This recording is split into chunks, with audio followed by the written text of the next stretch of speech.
સલીમ દિવાન સમાજના આગેવાન તેમજ નામી અનામી આગેવાનો દ્વારા તેજસ્વી તારલાઓનું સન્માન સમારંભ યોજવામાં આવ્યો હતો।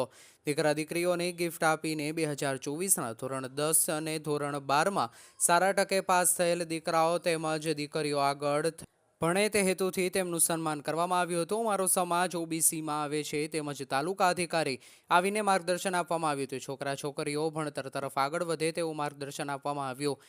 આગળ અભ્યાસ દરમિયાન કોઈ તકલીફ હોય તો અમે સાથે મળીને આગળ ભણાવવા માટે મદદરૂપ બનીએ, આ એ જ અમારો ઉદ્દેશ્ય છે। સમગ્ર દિવાન સમાજ। રિપોર્ટર દિવાન મુસ્તાક, અર્થ પડકાર ન્યૂઝ।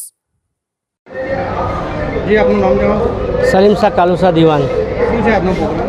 આજનો દિવાન સમાજ તરફથી મુસ્લિમ જે સેજોજી તાલ્લાઓનો જે વિદ્યાર્થીઓને ઇનામ વિતરણનો પ્રોગ્રામ રાખવાનો હતો 2024માં। આમાં કેટલા છોકરા છોકરીઓને વિતરણ કર્યું?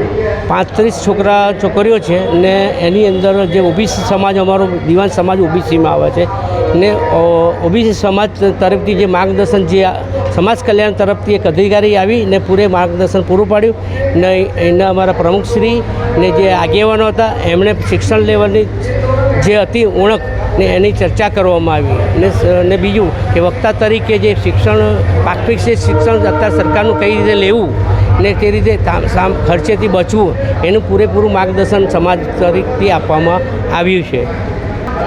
જી આપનું નામ જણાવો। મારું નામ ઇમ્તિયાઝ મોહમ્મદ શાહ દિવાન। આજના પ્રોગ્રામ વિશે થોડું માહિતી આપો। આજનો પ્રોગ્રામ જે દિવાન સમાજના તેજસ્વી તારલાઓ છે એનો સન્માન કાર્યક્રમ તેમજ એમને ભેટ આપવા માટે, બક્ષિસ આપવા માટે આ કાર્યક્રમ રાખવામાં આવેલો છે। અને છોકરાઓને તમે શું માર્ગદર્શન આપો?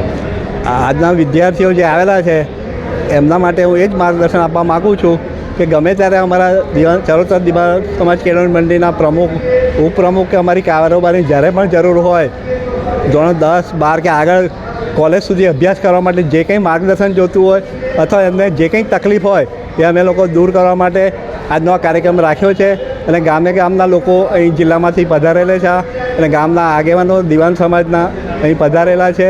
ઘણા બધા એજ્યુકેટેડ છે, શિક્ષકો છે, પ્રોફેસરો છે અને કાઉન્સિલર પણ છે।